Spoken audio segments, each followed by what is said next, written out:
Assalamualaikum teman-teman. Pada kesempatan ini, kita akan belajar tentang kebijakan pembangunan nasional pada era pasca Orde Baru atau era reformasi. Masa reformasi lahir dari tuntutan rakyat untuk melakukan perubahan. Diawali dengan jatuhnya pemerintahan Presiden Soeharto pada Mei 1998, menjadi awal babak baru bagi Indonesia. Indonesia memasuki era reformasi usai melalui krisis di berbagai aspek, mulai dari ekonomi, politik, hukum, kepercayaan, dan kebutuhan pokok. Era reformasi dipandang sebagai awal periode demokrasi dengan sistem politik yang terbuka. Selanjutnya, mari kita bahas kebijakan pembangunan nasional era reformasi diawali dengan kebijakan ekonomi makro. Pada masa kepresidenan B.J. Habibie, terdapat beberapa kebijakan yang diambil mulai dari bidang moneter, bidang perbankan, bidang fiskal, dan bidang korporasi yang mengubah keadaan krisis pada saat itu. Sehingga, kebijakan yang diambil dapat memberikan dampak besar seperti jatuhnya nilai tukar rupiah terhadap dolar, perbaikan pertumbuhan ekonomi, dan penurunan angka inflasi. Selanjutnya, pada masa kepresidenan Abdurrahman Wahid.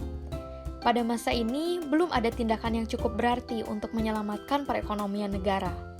Lalu, pada masa kepresidenan Megawati, terdapat beberapa kebijakan yang diambil, di antaranya meminta penundaan pembayaran utang kepada luar negeri, kebijakan privatisasi BUMN, dan berdirinya KPK atau Komisi Pemberantasan Korupsi. Pada masa kepresidenan Susilo Bambang Yudhoyono, terdapat beberapa kebijakan yang ditetapkan, yaitu mengurangi subsidi BBM, dan untuk meningkatkan pendapatan per kapita dengan mengandalkan pembangunan infrastruktur massal untuk mendorong pertumbuhan ekonomi. Serta, pada masa kepresidenan Joko Widodo, kebijakan ekonomi ditetapkan melalui peluncuran paket kebijakan ekonomi atau PKE. Selanjutnya, kebijakan perombakan struktur ekonomi.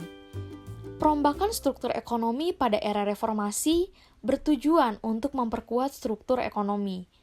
Perombakan tersebut dilakukan melalui pengembangan industri manufaktur yang mampu menghasilkan devisa sehingga neraca perdagangan dan transaksi berjalan semakin kokoh.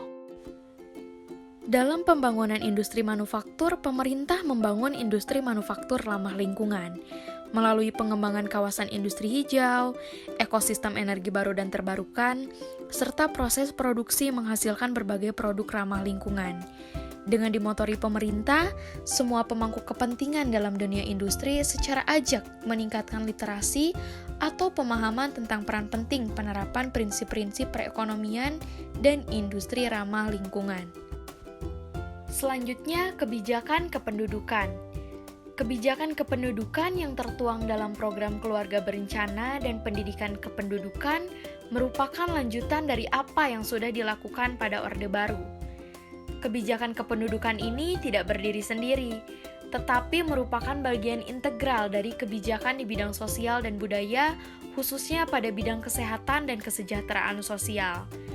Arah kebijakan di bidang kependudukan ini secara garis besar meliputi peningkatan kualitas penduduk melalui pengendalian kelahiran, memperkecil angka kematian, dan meningkatkan kualitas program keluarga berencana.